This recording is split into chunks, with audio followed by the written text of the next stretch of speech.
Parents paid for my sister's vacation with the money I gave them to pay for her education. She needs luxury rest, Mom said. Next day, my phone exploded with 24 missed calls. I always knew that my parents favored Rachel. I just never thought they'd steal from me and then laugh about it. Growing up, Rachel was the little princess. She could do no wrong. She was the kind of kid who would throw tantrums in stores until my parents bought her whatever she wanted. If I even thought about complaining, I'd get a lecture about being the older, more responsible one. This dynamic never changed, even as we grew up. Rachel dropped out of college, worked a few odd jobs, quit all of them, and spent most of her time traveling, shopping, or pursuing expensive hobbies that she never stuck with. My parents supported her through it all. Meanwhile, I worked my ass off, saved every penny, and never once asked them for help. Then, a few months ago, Rachel made a big announcement. She was going back to school. Some certification program. My parents acted like she had just solved world hunger. My mom called me that night, practically vibrating with excitement. Eric, this is such a big step for her. She finally knows what she wants to do. You should help her. It's for her future. I hesitated. I had been saving for a down payment on a house, and I wasn't exactly flush with cash. But my mother was relentless. She went on and on about how this was the first time Rachel was taking life seriously and how, as her older brother, I should want to support her. My father threw in his usual line. Come on, Eric, it's not like you ever need anything from us. And that part was true. I had never depended on them for anything. I had built my life from the ground up. Meanwhile, they had spent thousands bailing Rachel out of bad decisions for years. Still, I wanted to believe that maybe this time would be different. That maybe she would actually turn things around. So I wired the money, several $1,000s, directly to my parents, trusting them to use it for her tuition. I even felt good about it. Like I was doing something important. Then last week, I was scrolling through Instagram and my heart almost stopped. Rachel was on vacation in the Maldives. Not just any vacation. A full-on luxury trip. Overwater villa, private infinity pool, white sand beaches, and champagne in hand. Her boyfriend was there, too, grinning into the camera as she leaned into him. The caption? Living my best life. I stared at the screen, my brain searching for a logical explanation. Maybe she had extra money. Maybe her boyfriend paid for it. Maybe. I called my mom. As soon as she picked up, I asked her where my money had gone. Oh, honey, don't be so dramatic, she said, as if I was being unreasonable. She needed it. She's been so stressed about school. A little vacation before she starts will do her good. I couldn't believe what I was hearing. You gave us the money to help Rachel, and this is helping her. She continued. She deserves nice things too, Eric. I was silent, trying to process how she could possibly justify this. And then, as if that wasn't enough, I heard my dad in the background. Eric is too nice. He never says no to us. Then they laughed. Like it was all a big joke. I hung up. I didn't trust myself to say another word. The next morning my phone was ringing off the hook. 24 missed calls from Rachel. I finally picked it up, and the second I did, she started yelling at me. Rachel was furious. You are such a selfish person. Why the hell are you causing me problems? I just sat there clutching my phone. You took the money I gave you for your tuition and spent it on a luxury vacation. She scoffed. Mom and Dad said you were overreacting. It's no big deal. You make good money. It's not like you need it back. Something inside me snapped. I worked for that money, Rachel. It wasn't free. And now you're in the Maldives sipping champagne while I'm here wondering how I was stupid enough to trust either of you. She groaned as if I was the one being difficult. Oh my God, Eric, get over yourself. I'm going to school. Vacation was just a mental reset. You don't understand how stressful things have been for me. I almost laughed. Stressful? She hadn't had a real job in years. So when exactly were you planning on paying for tuition? I asked. Silence. Then she muttered something to herself. What? A dramatic sigh. I was kind of hoping you'd cover that, too. Like, what's a couple thousand extra to you? I hung up. For the first time in my life, I was done. I sat there, seething. Then an idea hit me. I opened my laptop, went through my emails, and found the wire transfer receipt. I had wired the money from my bank directly to my parents. And since it was a large amount, I had marked it as educational expenses. For Rachel. I took a deep breath and called my bank. It took some explaining, but I finally got through to someone who told me what I already suspected. Because the payment was marked for tuition and misused, I could dispute the charge as fraud. It wasn't a guarantee, but it was worth a shot. I filed the dispute. Then my phone exploded. Not literally, but it could have. Calls. Texts. Notifications coming in so fast my screen kept lighting up. First, a voicemail from my mother. She screamed about how I had crossed a line and humiliated her. My dad's text was even better. Undo this now, Eric. Then Rachel. What did you do? Another a few minutes later. My card is declined. We're stuck in the Maldives. That's when I realized my dispute must have gone through faster than I thought. I smiled for the first time all day. And then my phone rang again. This time it was my aunt. We weren't that close, so I was surprised to see her name on the screen. When I answered, she didn't even say hello. Eric, what the hell is going on? Your mom is freaking out on the family group chat. I frowned. Wait, how do you know about that? She sighed. Because your mom was bragging about it this morning. She was telling everyone how she tricked you into paying for Rachel's dream vacation, and how you'd never stand up to her. I felt my blood pressure rise. Uncle Dave called her a thief. Grandma said she was disgusted. Now half the family is fighting and your mom is playing the victim. My phone vibrated again. Another call from my mom. I let it go to voicemail. Rachel's text came next. Fix this now. I can't even pay for our flight home. I sat back, exhaled, and smiled. Not my problem.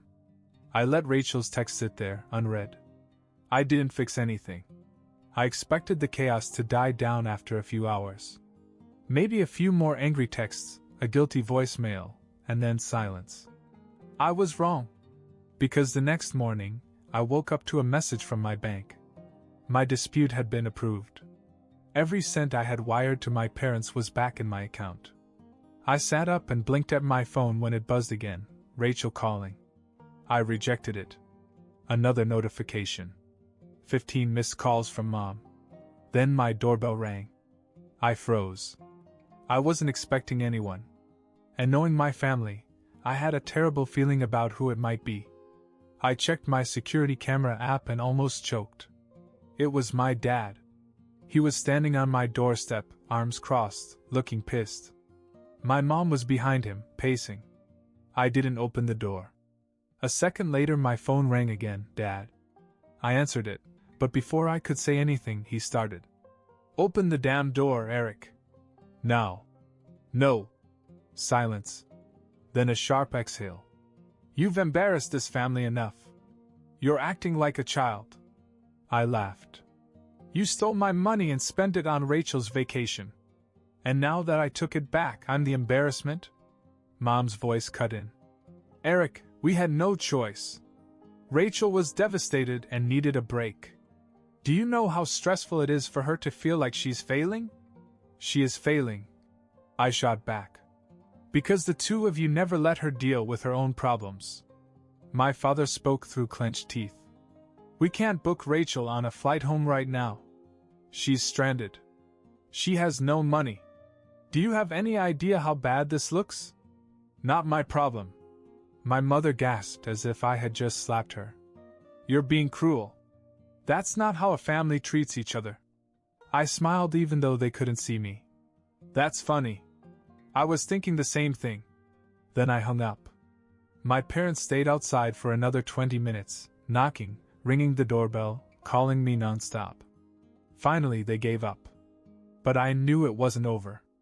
I just wasn't expecting the next part. Later that evening, my phone buzzed with a message from an unknown number. I clicked it open. It was from Rachel's boyfriend. "Hey man. I know you're mad, but we're in a really bad situation. Our hotel is demanding payment, and they've confiscated our passports until we settle the bill. Can you just cover this and we'll figure it out later?" I stared at the message. They were stuck. Like really, legally stuck. The Maldives didn't mess around with unpaid hotel bills. A second message popped up. "Rachel is freaking out. Help us out just this once." I took a screenshot. Then I sent it to my parents with one sentence. "Figure it out." Then I blocked Rachel's number. And I slept like a baby that night. I thought that was the end of it. Rachel and her boyfriend were stuck in the Maldives, my parents were furious, and I finally had my money back. Then, 3 days later, Rachel came home. I don't know how they did it, whether my parents wired the money, begged a relative, or maxed out a credit card, but they managed to scrape together enough to pay the hotel bill and book her flight back. And of course, the second she landed, she started talking. I got a call from my cousin Jake, who was working at a bar downtown. "Dude, are you okay?" I frowned. "Yeah, why?" He let out a low whistle. "Rachel's been here for 2 hours, telling anyone who will listen that you screwed her over and left her stranded in a foreign country." I pinched the bridge of my nose. "Are you kidding me?" "Nope. She says you're jealous of her, that you only took the money back to punish her, and that mom and dad are devastated because you broke up the family." I laughed. I really laughed. The audacity. Then he hesitated. "Also, she told people that you stole from them." I froze. "What?" "Yes. She says the money was a gift and that you fraudulently took it back. Some guy she talked to even said she should take legal action." I felt my blood pressure rise. "She's lying." "I know," Jake said quickly. "But dude, she's really laying it on thick. Crying, talking about how you ruined her life. I just thought you should know."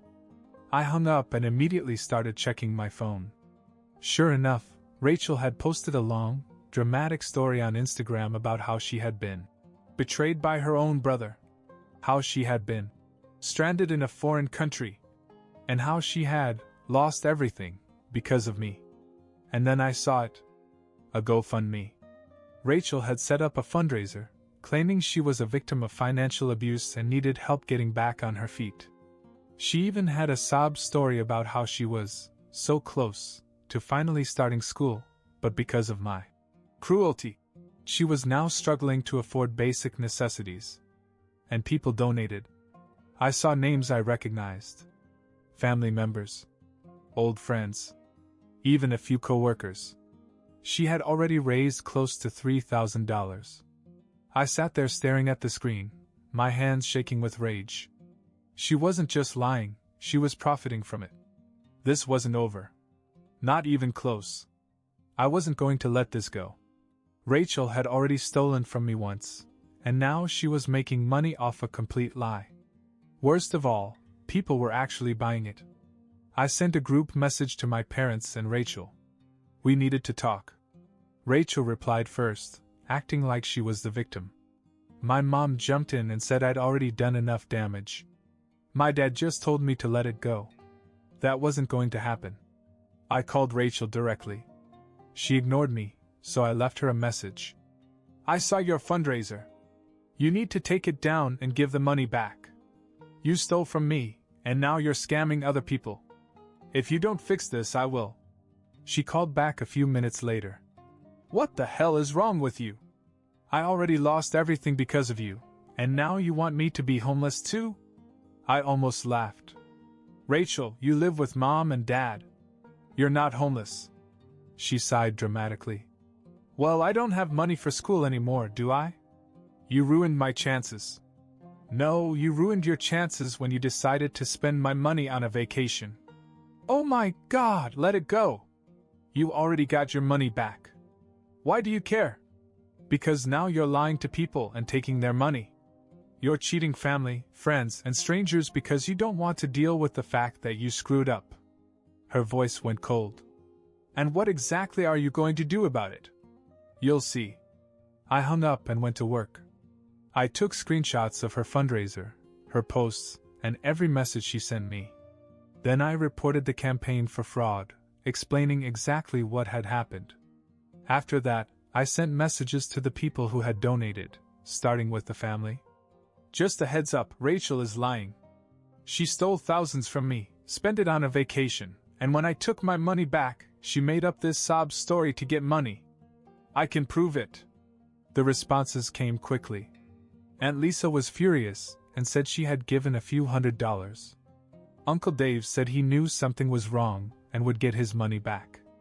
Jake, my cousin, told me that people at the bar were upset because Rachel was bragging about how much money she was making. Then Rachel texted me and freaked out. I checked the fundraiser. Donations were disappearing. People were withdrawing their money. Then I got a notification. The fundraiser had been shut down for violating the terms of service. She had officially lost everything. I sat back, knowing this wasn't over. But this time I was ready. I expected Rachel to lash out after the fundraiser was shut down, but I didn't expect what came next. At first it was just texts. A mixture of angry and pathetic. Rachel, I can't believe you did this to me. Rachel, you ruined my life for a few $1,000s. You're disgusting. Rachel, Mom and Dad said you'd regret it. I ignored them all. Then my mom called. I need you to fix this, she said as soon as I picked up the phone. Fix what? You humiliated your sister. You embarrassed this family. People are talking about it. Do you have any idea how hard this has been for us? I almost laughed. Hard for her? She stole from me and then cheated other people. That's on her. My mom huffed. She was desperate, Eric. And now she has nothing. She can't even go to school. She never went to school. Silence. I continued. She never enrolled, did she? She never even applied. More silence. Then my father spoke in the background. That doesn't matter. What matters is that you betrayed your family. I hung up. That should have been the end of it. But they weren't done. The next day, my boss called me into his office. I work in finance, and my job is very ethical. So when my manager sat me down with a serious look on his face, my stomach sank. Eric, I need to ask you something, he said. We've received some disturbing news about you. Someone has accused you of committing financial fraud. My heart stopped. What? He turned his screen around. There were anonymous emails claiming that I had stolen money from my own family and that I had a history of financial misconduct. They even attached screenshots, messages taken completely out of context to make it look like I had cheated on Rachel. It was obvious who was behind it. I took a deep breath and explained everything: how I had given Rachel money for school, how she had spent it on a vacation, how I had gotten my money back, and how she had tried to scam other people. My boss nodded slowly. That's what I thought. Your record is clean, and these accusations seemed off. But I had to check. I clenched my jaw. Do you know who sent them? He clicked a few things, then shook his head. They used a fake email. But Eric, this is serious. Whoever did this was trying to get you fired. I walked out of the office shaking with anger. I got in my car and called my parents. My mom picked up. Are you proud of yourself? I said. She sighed. Eric, what now? You and Rachel tried to get me fired. A pause. Then, that's ridiculous. Why would we do that? Because you're mad that I didn't roll over like I always do. She let out a fake laugh. Oh, come on. Do you really think we'd stoop that low? Yes, I said. And I can prove it. A bluff, but she didn't know it. She became silent. Then she said something that made my blood run cold. Well, maybe now you understand what it feels like to lose something important. I had never felt so much hatred for my own mother in my life. I hung up. They wanted a war? Fine. They were going to get one. I was done. For years I had put up with the favoritism, the guilt trips, the constant expectation that I would be the responsible one while Rachel got to do whatever she wanted. But this? Trying to get me fired? That was the last straw. I didn't just cut them off, I made sure they felt it. The first thing I did was call my bank. I wanted to make sure they knew that my parents had pulled something shady before. I put additional fraud alerts on my accounts. Then I took it a step further. Years ago, I had co-signed a car loan for Rachel. It was a big mistake, but at the time, my parents had begged me and sworn she'd be responsible. I had almost forgotten about it until now. I called the lender. I wanted my name taken off the loan. It turned out that Rachel had missed payments. Multiple times. If I removed myself, the bank could and would repossess the car. I gave the go-ahead. That night, Rachel showed up at my apartment. She banged on the door until I opened it. She looked wild, her hair a mess, tears streaming down her face. "You took my car," she sobbed. "No," I said. "You took your car. You just never paid for it." She wiped her face. "I don't even have a way to get to work now." I tilted my head. "You have a job?" She hesitated. That told me all I needed to know. Then she whispered, "Mom and Dad won't talk to me." I blinked. "What?" She sniffed. "After you shut down the fundraiser, after you took their money back, after you took my car, they turned on me. They said it was all my fault. That I never should have gotten them involved. That they can't afford to keep bailing me out." I crossed my arms. "They expect me to feel bad?" She didn't say anything. Then, finally, "I don't know what to do." For a split second, I saw the little sister I grew up with, the one before she learned she could manipulate our parents into doing everything for her. The one who used to follow me around as a kid, asking me a million questions. The one I always hoped would grow up. But I couldn't fix her. I sighed. "Figure it out, Rachel. Like the rest of us." I slammed the door in her face. The next day, I locked them all out. My parents, Rachel, anyone who had taken their side. I told my work to ignore any emails they received from unknown accounts. I froze my credit. I didn't play their games anymore. And I never, not once, looked back.